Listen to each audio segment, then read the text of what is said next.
My mother, Ava, always had a way of making me feel like an inconvenience, a stain on her perfect life. For 26 years, I've navigated the minefield of her moods, her cutting remarks, her gaslighting that twisted my reality until I questioned my own sanity. I'm Carmen, and I've learned to be sharp, to observe, to survive. My younger brother Frankie, who's 23, and my stepfather Damien, 54, lived under the same roof.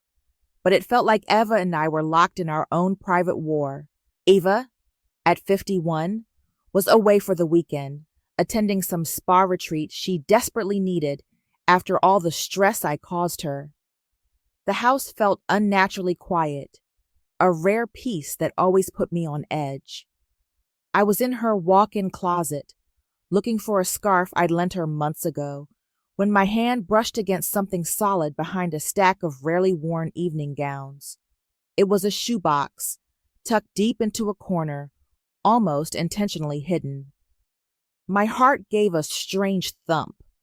Eva never hid anything unless it was important or incriminating. Inside, beneath a layer of tissue paper, sat stacks of crisp $100 bills. I counted them, my fingers trembling slightly. $22,000. My breath hitched. Who keeps that kind of cash just lying around? Then I saw it. A yellowed envelope addressed in Eva's elegant looping script to the child I never wanted. My name wasn't on it, but I knew. I just knew. I tore it open. The words blurred, then sharpened into focus, each one a fresh stab. Eva confessed to erasing my biological father from our lives, to fabricating documents, to ensuring I would never know him. There was a chilling, vague mention of necessary measures and loose ends that hinted at something far darker than just a messy breakup. It wasn't just that she didn't want me. She had actively, ruthlessly built a wall of lies around my entire existence. I folded the letter, shoved it, and the money back into the box, and tucked it into my own backpack.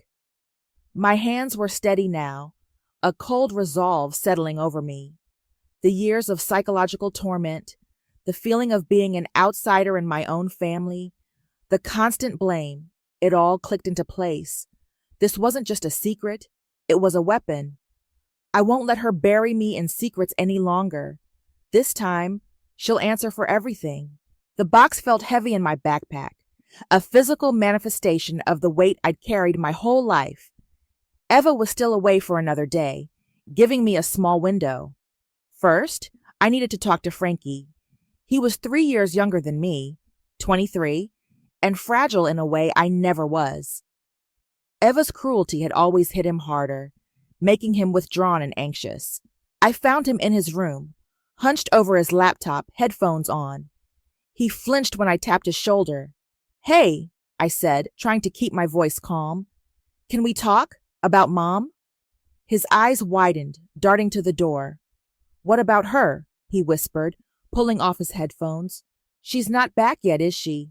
"No, look, I found something." I didn't show him the letter yet, just the amount of cash, and a letter. It mentioned our biological father. My biological father, actually. Frankie went pale. "She has secrets, Carmen. You know that. Bad ones." He rubbed his temples. She said she had to clean up messes. That's why we moved so much when we were kids, remember? Before Damien. He was referring to when we were much younger, before Damien, 54, entered our lives when I was around 10 and Frankie 7. She always said it was for a fresh start, but it felt like running. His words confirmed my gut feeling. Later that day, while Frankie was out, I carefully copied the letter, making digital and physical backups. Then I tackled the money. The cash itself was untraceable, but Eva wasn't always careful. Tucked beneath the cash in the shoebox, I found an old, faded bank statement from nearly 20 years ago, detailing a massive withdrawal, followed by a handwritten note on a separate slip. Imran Anderson. Final settlement. Imran Anderson. My father's name, finally. The amount on the statement roughly matched the cash, adjusted for inflation and interest over the years. It was hush money, plain and simple. Eva returned 2 days later, refreshed and oblivious. I heard her on the phone in the living room. Her voice hushed. I crept closer, my phone recording. Amara, I told you it's fine. He's gone. No one knows. Those things are best left buried. A pause. Yes, I know, but it was necessary. He was going to ruin everything. I had to make sure he disappeared from her life, from all records. It was a clean break. She was talking to Amara Ford, her childhood friend, who I knew had been estranged from Eva for years. The mention of disappearing from records sent a chill down my spine. Later that evening, after Eva had gone to bed, I was scrolling through her old email account, which I managed to access years ago when she'd asked me to fix her laptop. I found it, an email chain dated years back between Eva and someone named S. Cunningham. Eva was offering a significant sum to ensure continued discretion regarding the Anderson matter. The last email, sent just a few weeks ago, was from S. Cunningham, and it was blunt. The deal is off. I'm tired of your threats. I'm going to tell them everything. Someone was about to break silence. Sunday family dinners at Eva's house were always a performance. Tonight, though, it was my stage. I'd spent the last week meticulously planning, fueled by the email chain and Frankie's quiet confirmation of Eva's past messes. I'd even looped in my cousin, Kai. He's 28, sharp, and always had a knack for seeing through Eva's BS. He was my logistical backup, ready to assist discreetly. The dining room table was set immaculately, as always. Ava, 51, presided at the head, radiating her usual blend of false warmth and underlying tension. Damien, 54, sat beside her, stoic and oblivious, occasionally offering a bland comment about his golf game. Frankie, 23, was across from him, picking at his cuticles, clearly dreading the meal. Kai, my silent ally, was next to me, a subtle nod passing between us. I'd orchestrated the guest list with precision. Mom, Damien's been talking about updating his will. I'd casually mentioned a few days ago.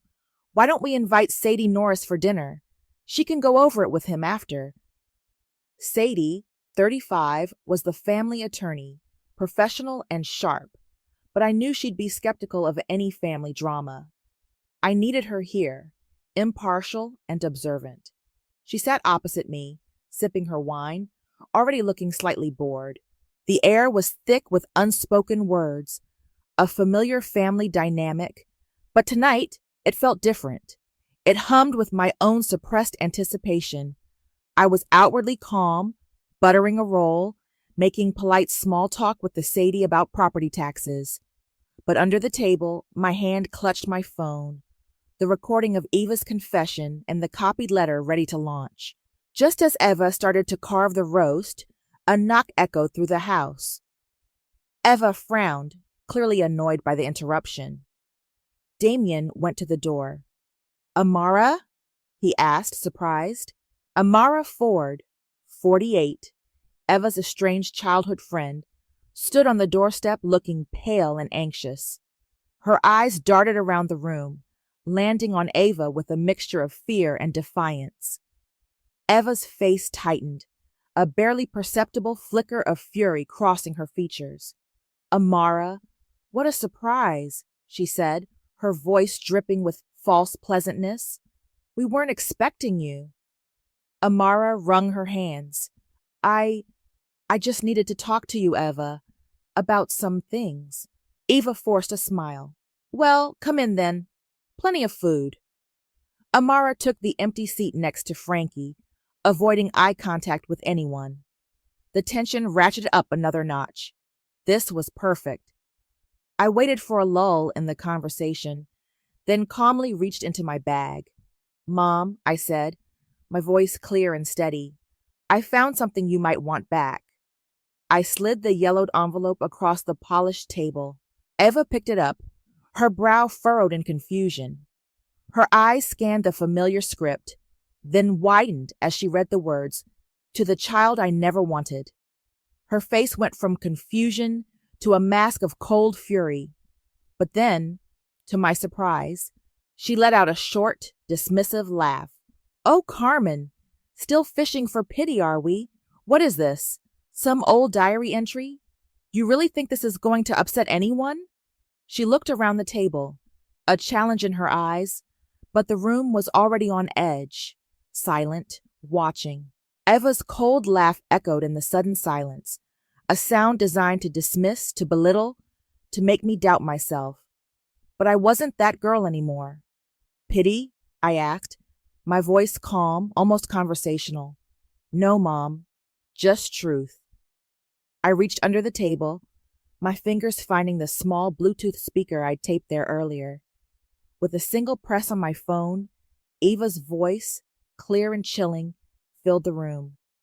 "I did what I had to. He deserved to disappear. She never should have existed." The words hung in the air, raw and undeniable. Eva's face, moments ago composed in a sneer, drained of all color. Her eyes, wide with shock, darted from me to the speaker, then around the table, searching for an ally, a way out. There was none. Frankie, who had been nervously picking at his plate, recoiled as if struck. His fork clattered against the ceramic, a small, sharp sound in the profound quiet.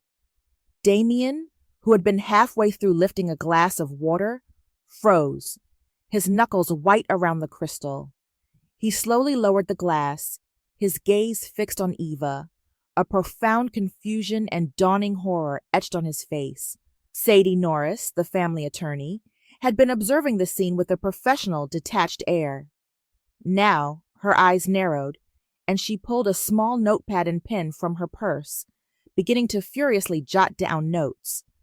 Her skepticism had vanished, replaced by a grim, focused intensity.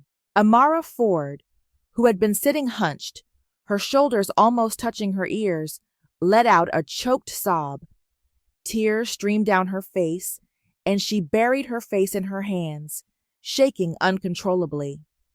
The sound of her weeping was the only other noise besides Ava's recorded voice, which I let play for a few more seconds, letting the full weight of her confession sink in. When I finally paused the recording, the silence that followed was deafening, broken only by Amara's quiet sobs. All eyes were on Eva. She sat rigidly, her posture still defiant, but I could see it. Her hands, resting on the table, began to tremble, a subtle, involuntary tremor that spread from her fingertips up her forearms. Was it guilt, fear, or just the sheer, unadulterated rage of being exposed? I couldn't tell, but the sight of her losing even that small measure of control was a victory in itself. The silence shattered. Damien's voice, usually so mild, was sharp with disbelief. "Eva, what was that? What did you do? Who is he?" Eva finally found her voice, a desperate, high-pitched attempt at deflection. "It's nothing, Damien. Carmen is trying to twist things, to make me look bad. As usual. It's an old argument, taken out of context." "Out of context?" Sadie Norris interjected, her pen poised. "Mr. Spencer, that sounded like a confession of intent to cause harm, or at the very least, a deliberate act of concealment regarding a person's existence. That's a serious accusation. And what about she never should have existed? Are you referring to Carmen?" Eva glared at me, her eyes blazing with pure hatred. "She's always been a difficult child, always causing trouble." "Difficult? Or inconvenient?" I countered, my voice steady. "You said you erased my father from our lives. You said you made sure he disappeared from all records. And you kept $22,000 in hush money hidden in your closet for years.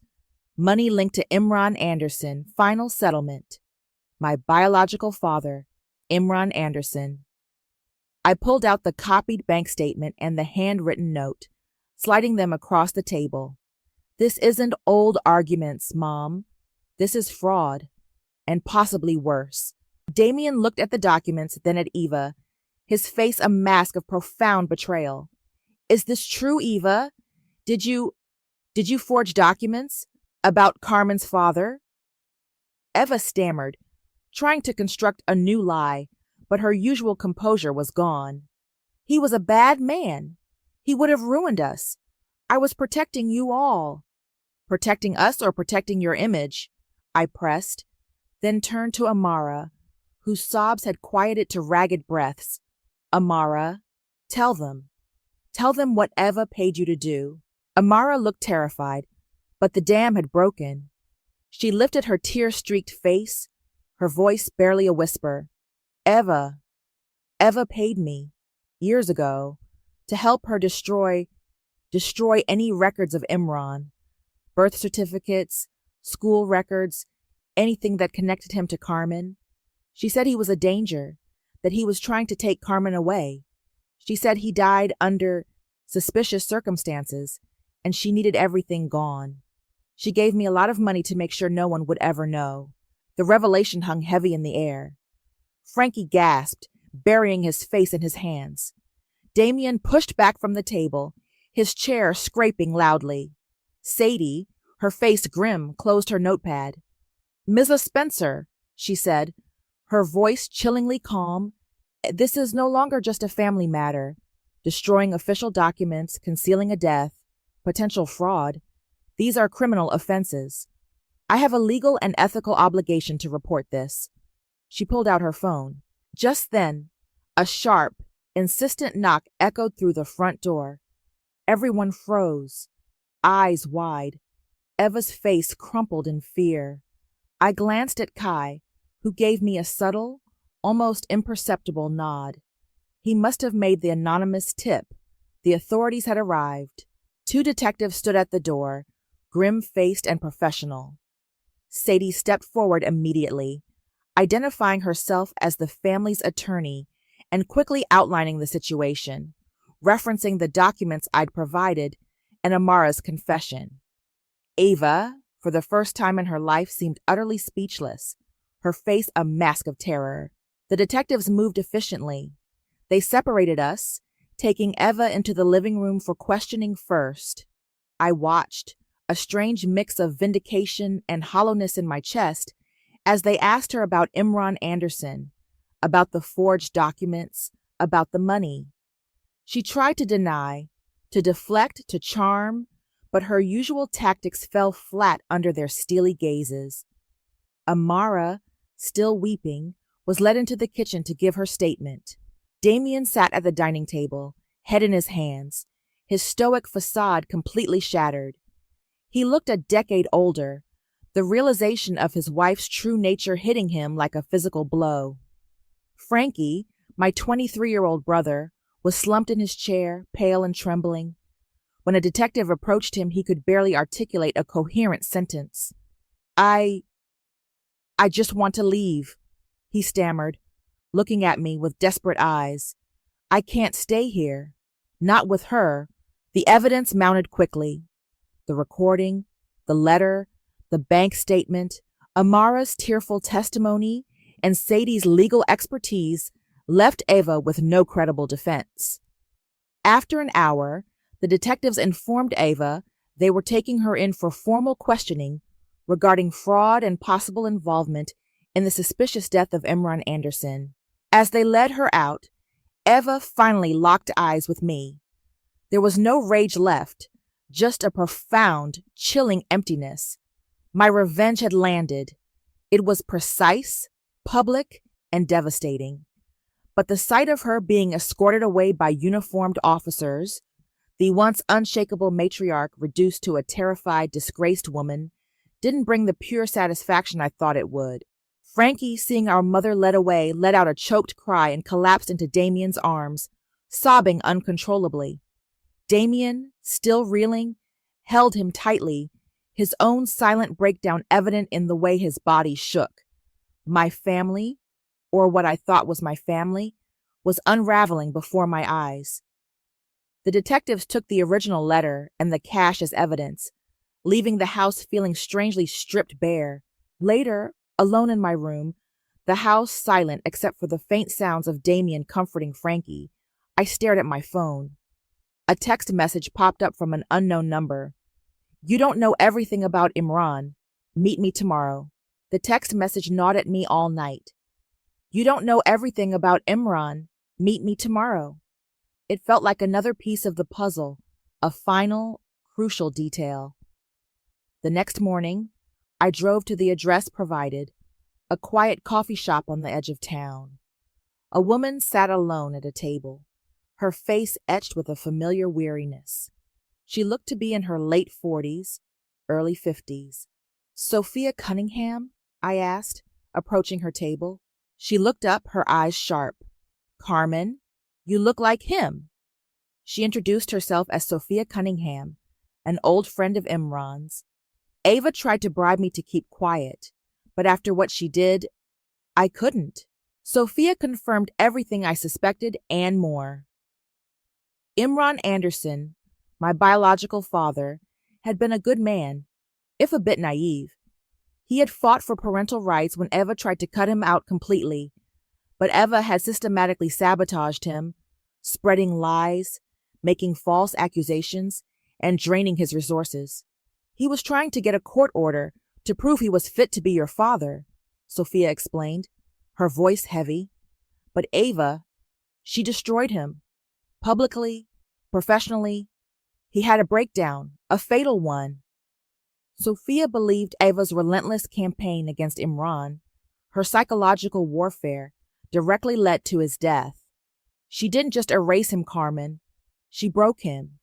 And she did it all because she saw you as a burden, a threat to her perfect life. Her destruction of you wasn't accidental. It was calculated." The final piece clicked into place. Eva's cruelty wasn't just a byproduct of her narcissism. It was a deliberate, lifelong punishment for my very existence.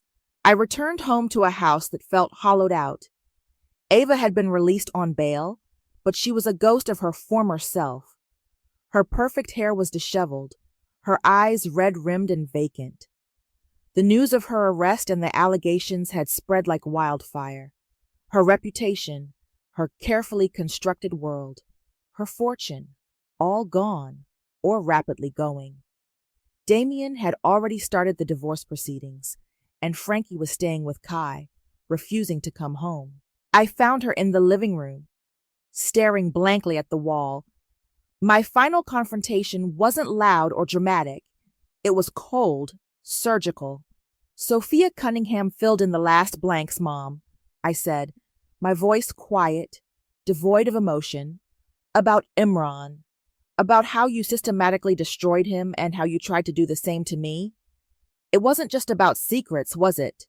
It was about punishment. For existing." Eva flinched but didn't look at me.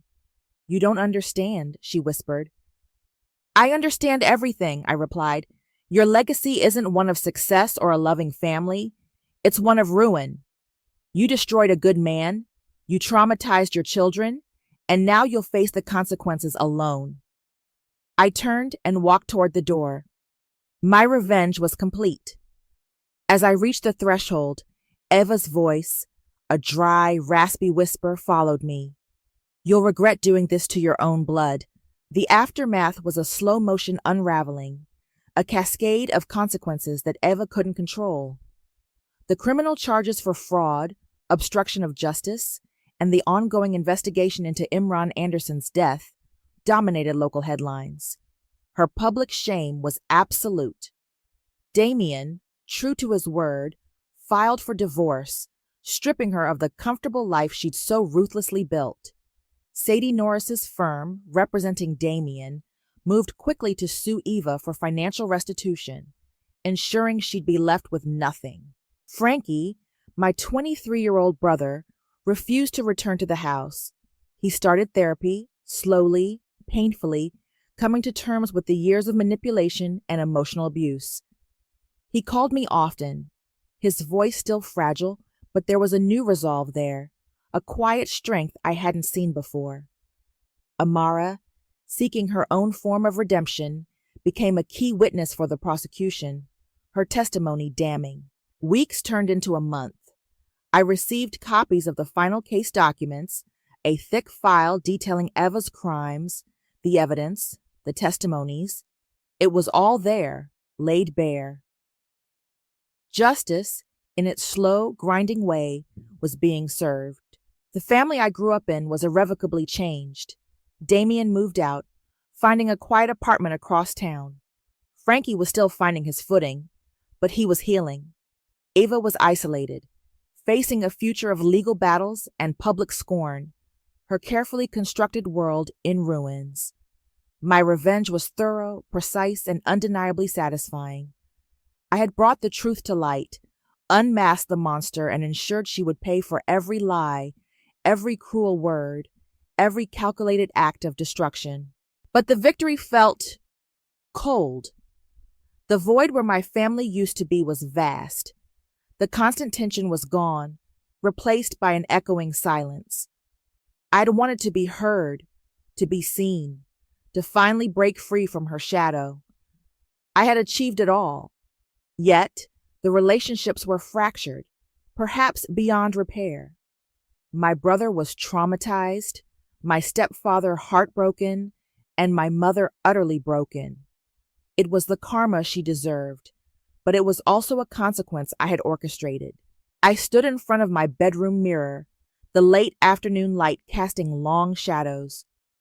My reflection stared back, a sharp, resilient woman who had survived, who had fought, and who had won.